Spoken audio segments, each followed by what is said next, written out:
en Sevilla, en el mismo atrio de Santa Inés, y mientras esperaba que comenzase la misa del gallo, oí esta tradición a una demandadera del convento. Como era natural, después de oírla, aguardé impaciente que comenzara la ceremonia, ansioso de asistir a un prodigio. Nada menos prodigioso, sin embargo, que el órgano de Santa Inés, ni nada más vulgar que los insultos motetes que nos regaló su organista aquella noche.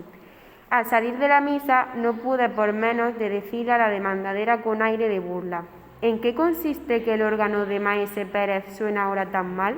Toma, me contestó la vieja, en que ese no es el suyo. ¿No es el suyo? Pues ¿qué ha sido de él? Se cayó a pedazos de puro viejo, hace una porción de años, y el alma del organista no ha vuelto a aparecer desde que colocaron el que ahora le sustituye. Si a alguno de mis lectores se le ocurriese hacerme la misma pregunta después de leer esta historia, ya sabe él por qué no se ha continuado el milagroso portento hasta nuestros días. ¿Veis ese de la capa roja y la pluma blanca en el fieltro, que parece que trae sobre su justillo todo el oro de los galeones de Indias? Aquel que baja en este momento de su litera para dar la mano a esa otra señora que, después de dejar la suya, se adelanta hacia aquí, precedida de 4 pajes con hachas. Pues ese es el marqués de Moscoso, galán de la condesa viuda de Villapineda. Se dice que antes de poner sus ojos sobre esta dama había pedido en matrimonio a la hija de un opulento señor, mas el padre de la doncella, de quien se murmura que es un poco avaro. Pero calle, en hablando del ruina de Roma, cátale aquí que asoma. ¿Veis aquel que viene por debajo del arco de San Felipe, a pie, embozado en una capa oscura y precedido de un solo criado con una linterna? Ahora llega frente al retablo. ¿Reparasteis al desembozarse para saludar a la imagen la encomienda que brilla en su pecho? A no ser por ese noble distintivo, cualquiera le creería un lonjista de la calle de Culebras. Pues ese es el padre en cuestión. Mirad cómo la gente del pueblo le abre paso y le saluda. Toda Sevilla le conoce por su colosal fortuna.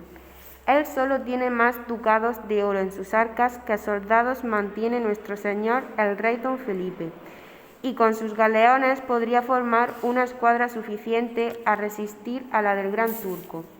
Mirad, mirad ese grupo de señores graves. Esos son los caballeros 24.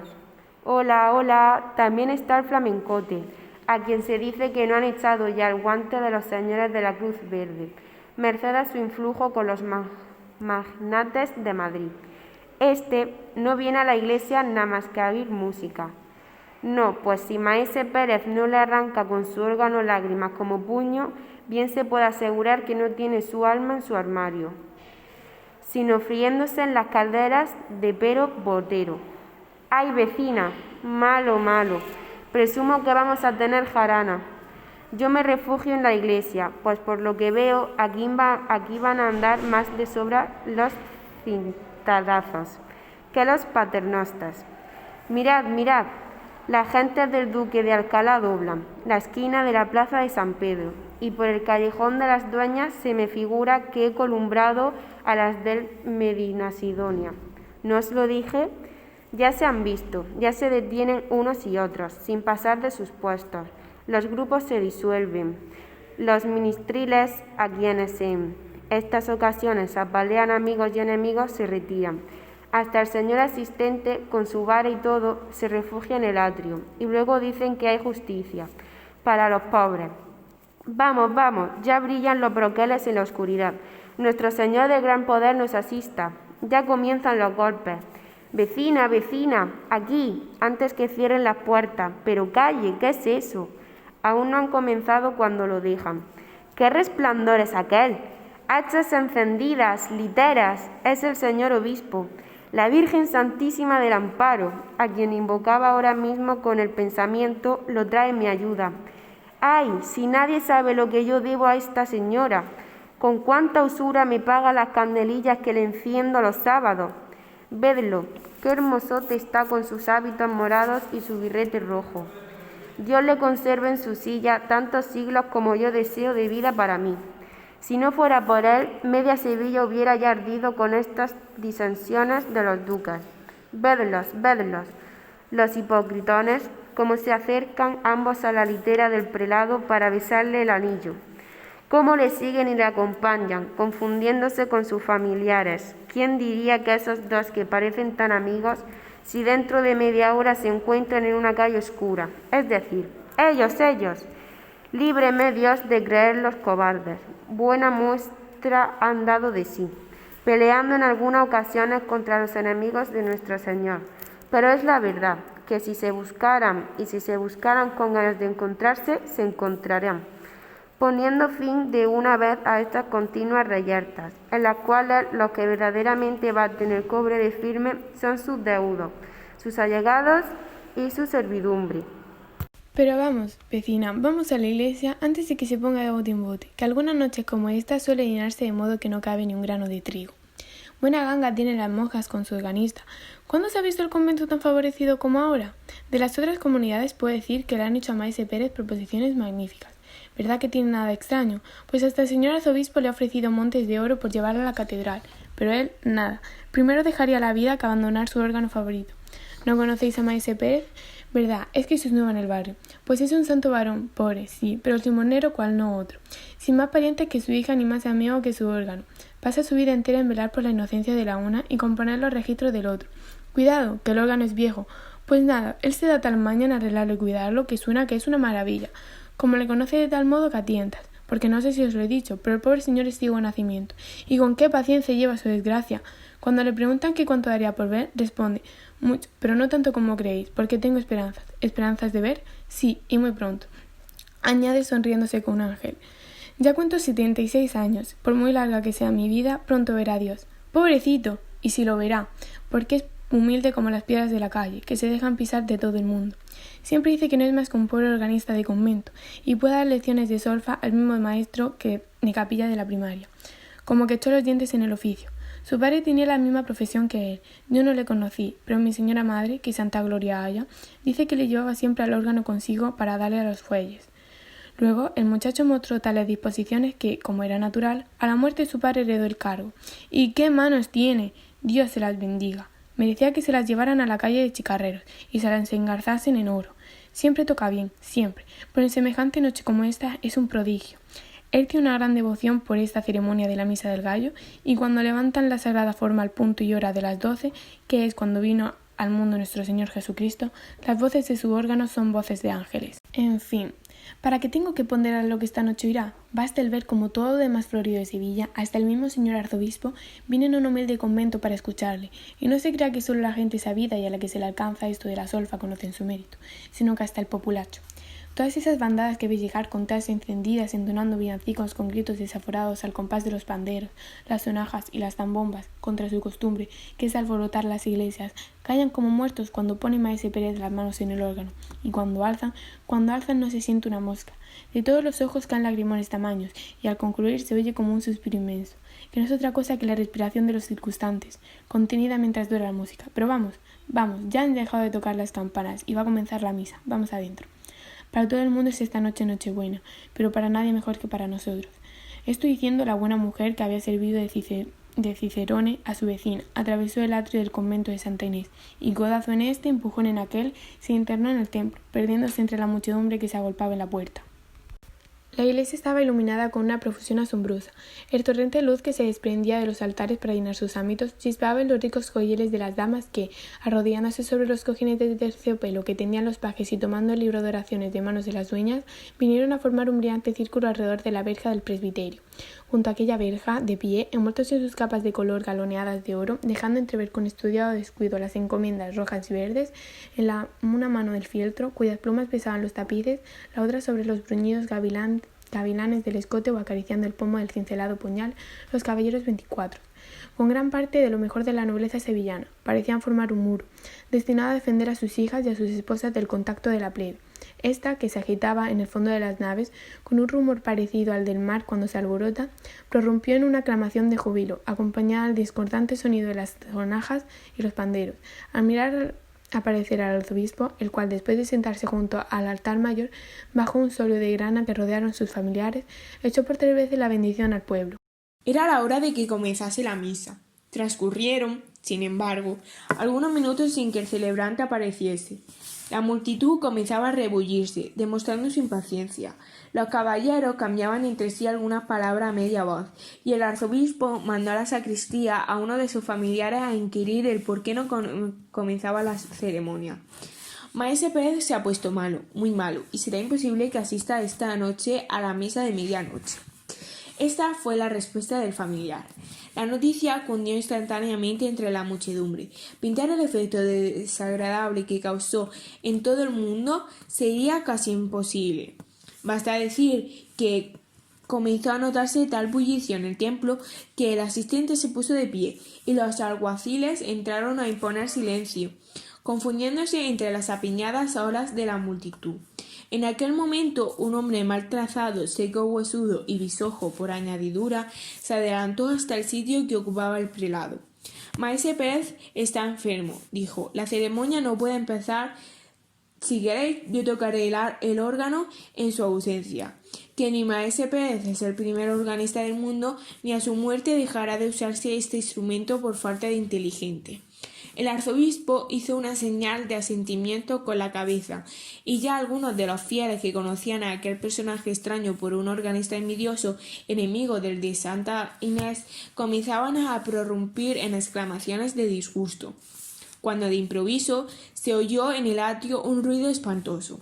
«¡Maese Pérez está aquí! ¡Maese Pérez está aquí!». A estas voces, de las que estaban apiñados en la puerta, todo el mundo volvió la cara. Maese Pérez, pálido y desencajado, entraba en el efecto de la iglesia, conducido en un sillón, que todos se disputaban el honor de llevar en sus hombros. Los preceptos de los doctores, las lágrimas de su hija, nada había sido bastante a detenerle en el hecho. «No», había dicho, «esta es la última. Lo conozco. No quiero morir sin visitar mi órgano. Esta noche sobre todo. La noche buena. Vamos, lo quiero, lo mando. Vamos a la iglesia».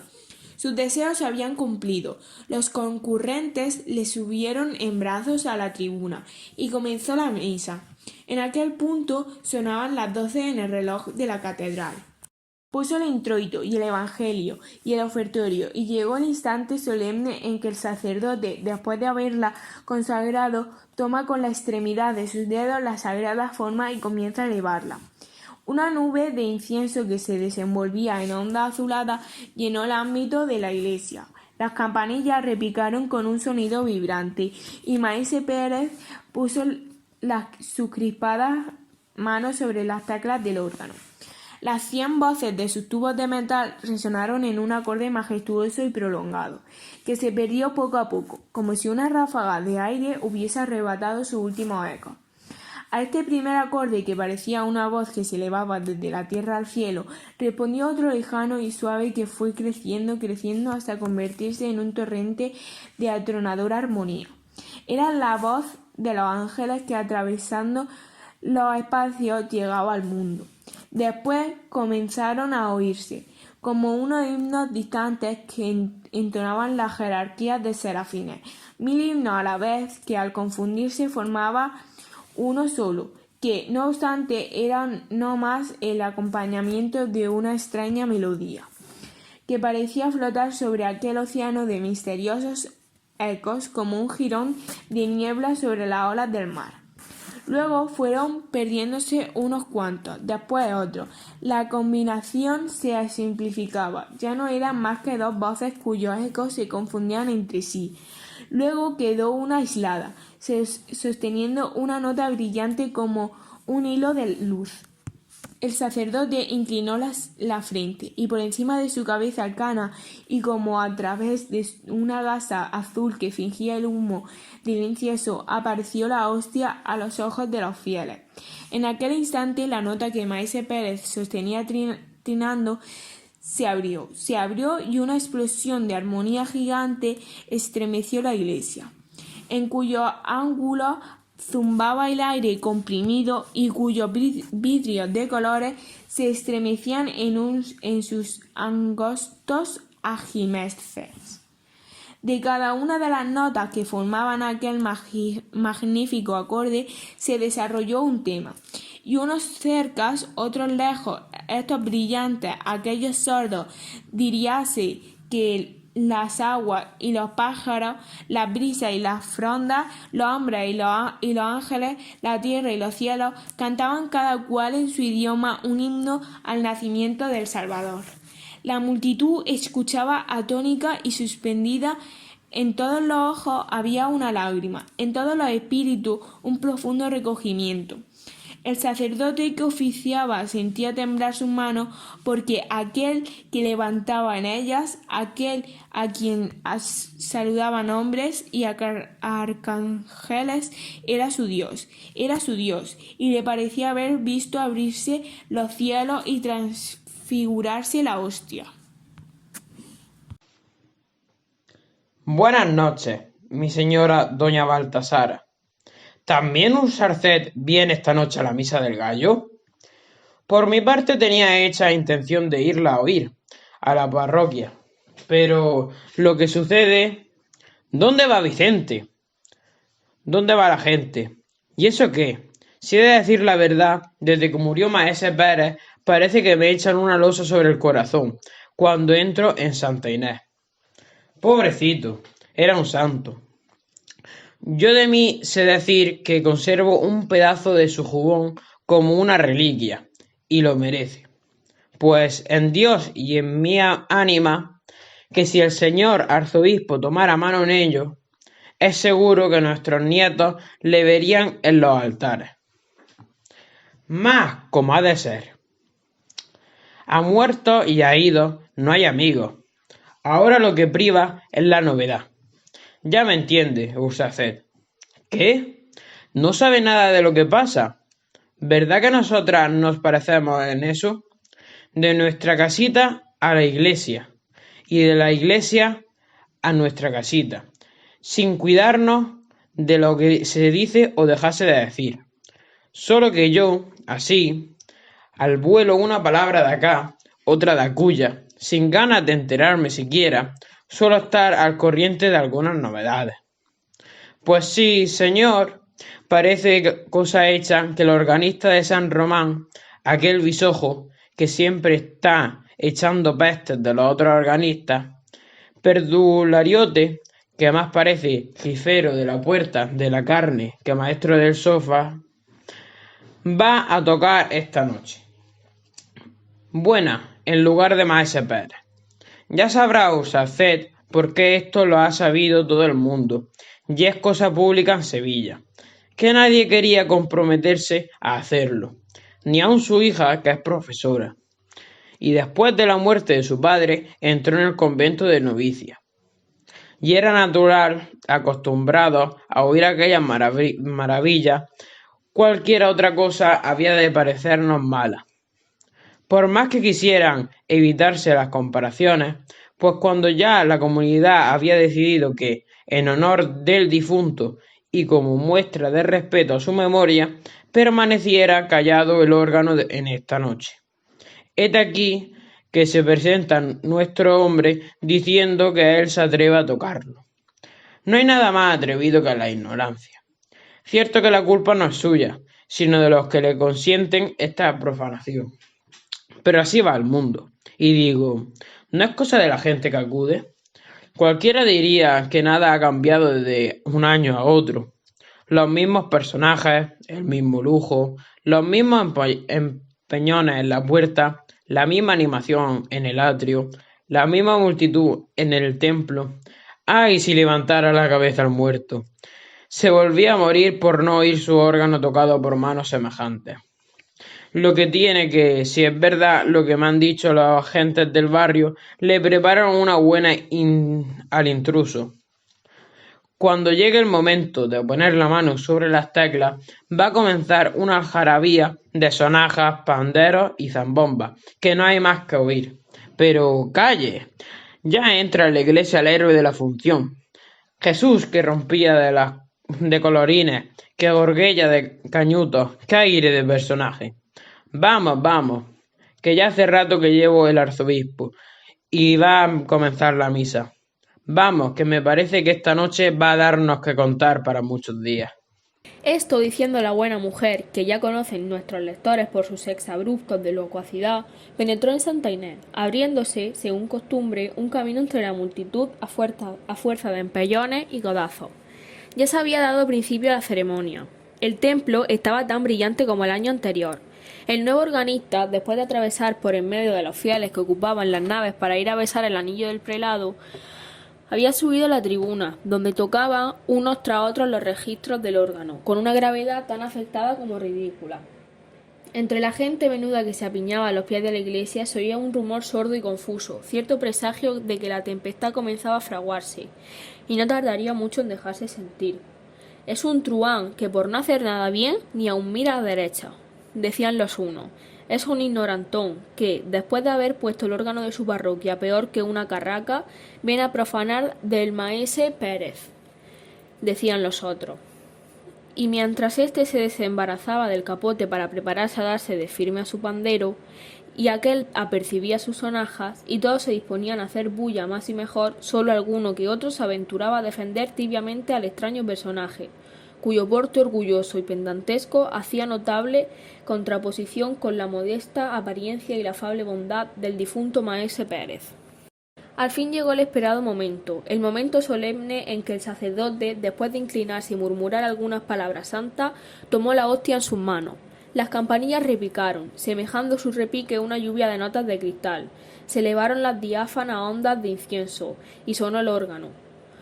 Una estruendosa algarabía llegó a los ámbitos de la iglesia en aquel instante, y ahogó su primer acorde. Zampoñas, gaitas, sonajas, panderos, todos los instrumentos del populacho alzaron sus discordantes voces a la vez, pero la confusión y el estrépito solo duró algunos segundos. Todos a la vez, como habían comenzado, enmudecieron de pronto. El segundo acorde, amplio, valiente, magnífico, se sostenía aún brotando de los tubos de metal del órgano, como una cascada de armonía inagotable y sonora. Cantos celestes como los que acarician los oídos en los momentos de éxtasis, cantos que percibe el espíritu y no los puede repetir el labio, notas sueltas de una melodía lejana, que suenan a intervalos traídas en las ráfagas del viento, rumor de hojas que se besan en los árboles con un murmullo semejante al de la lluvia, trinos de alondras que se levantan gorjeando de entre las flores como una saeta despedida a las nubes, estruendos sin nombre, imponentes como los rugidos de una tempestad, coros de serafines sin ritmo ni cadencia, ignota música del cielo que sólo la imaginación comprende, himnos alados que parecían remontarse al trono del Señor como una tromba de luz y de sonido. Todo lo expresaban las 100 voces del órgano, con más pujanza, con más misteriosa poesía, con más fantástico color que lo había expresado nunca. Cuando el organista bajó de la tribuna, la muchedumbre que se agolpó a la escalera fue tanta, y tanto su afán por verle y admirarle, que el asistente, temiendo, no sin razón, que la ahogaran entre todos, mandó a algunos de sus ministriles para que, vara en mano, la fueran abriendo camino hasta llegar al altar mayor, donde el prelado le esperaba. «Ya veis», le dijo este último cuando le trajeron a su presencia, «vengo desde mi palacio aquí solo por escucharos. ¿Seréis tan cruel como maese Pérez, que nunca quiso excusarme el viaje, tocando la noche? ¿Buena en la misa de la catedral?» «El año que viene», respondió el organista. «Prometo daros gusto, pues por todo el oro de la tierra no volvería a tocar este órgano». «¿Y por qué?», interrumpió el prelado. «Porque», añadió el organista, procurando dominar la emoción que se revelaba en la palidez de su rostro, «porque es viejo y malo, y no puede expresar todo lo que se quiere». El arzobispo se retiró, seguido de sus familiares. Unas tras otras, las literas de los señores fueron desfilando y perdiéndose en las revueltas de las calles vecinas. Los grupos del atrio se disolvieron, dispensándose los fieles en distintas direcciones, y ya la demandera se disponía a cerrar las puertas de la entrada del atrio, cuando se divisaban aún 2 mujeres que, después de persignarse y murmurar una oración ante el retablo del arco de San Felipe, prosiguieron su camino, internándose en el callejón de las dueñas. «¿Qué quiere usarced, mi señora doña Baltasara?», decía la una. «Yo soy de este genial, cada loco con su tema. Me lo habían de asegurar capuchinos descalzos, y no lo creería del todo. Ese hombre no puede haber tocado lo que acabamos de escuchar. Si yo lo he oído 1000 veces en San Bartolomé, que era su parroquia, y de donde tuvo que echarle el señor cura por malo, y era cosa de taparse los oídos con algodones. Y luego, si no hay más que mirarle al rostro, que dicen, es el espejo del alma.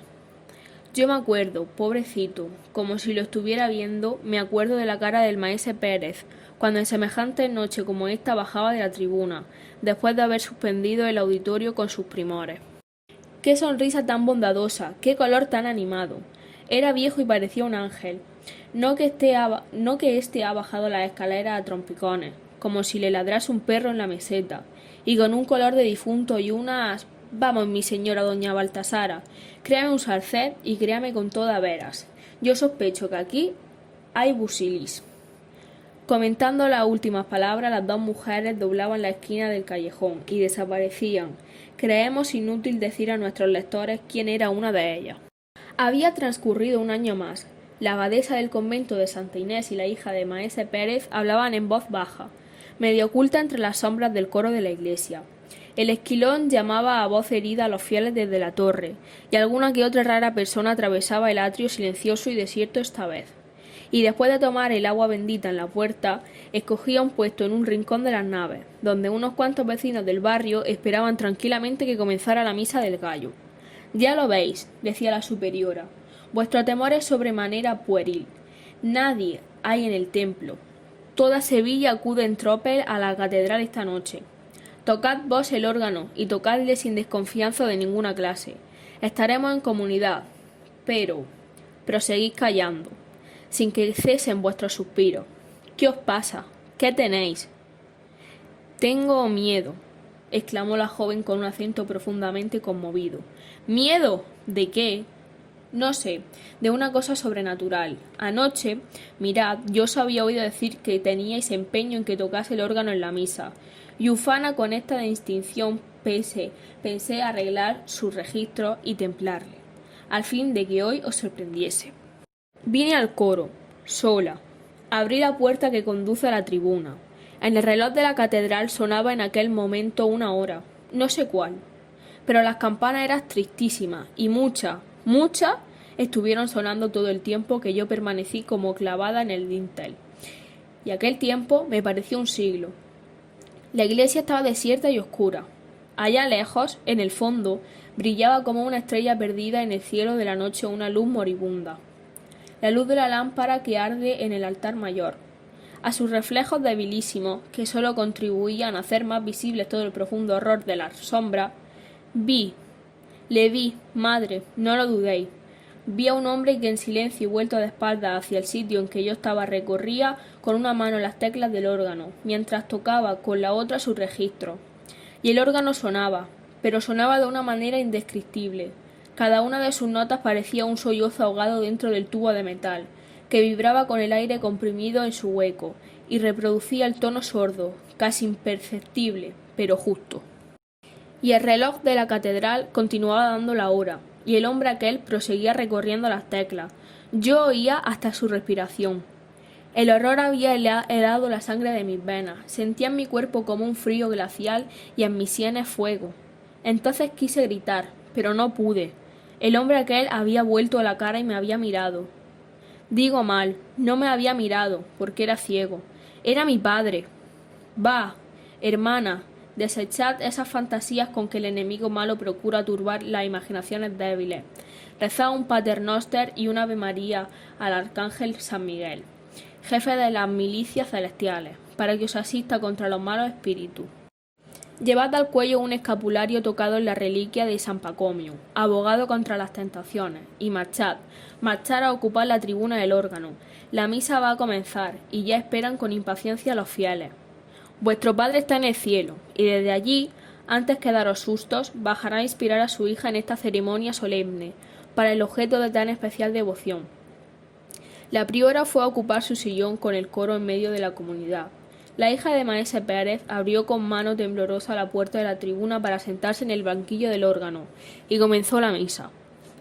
Comenzó la misa y prosiguió sin que ocurriese nada de notable hasta que llegó la consagración.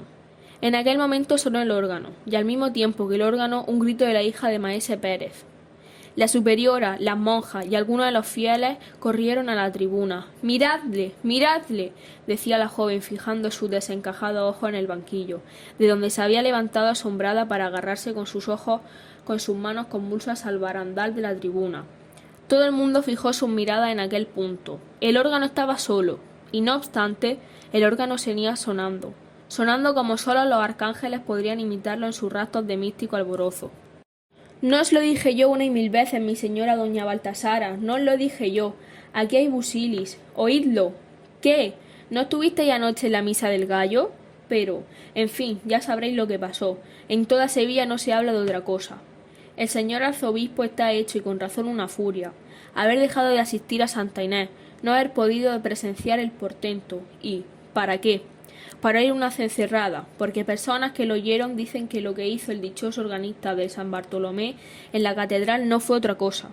Si lo decía yo, eso no puede haberlo tocado el bisojo. Mentira. Aquí hay busilis, y el busilis era, en efecto, el alma del maese Pérez.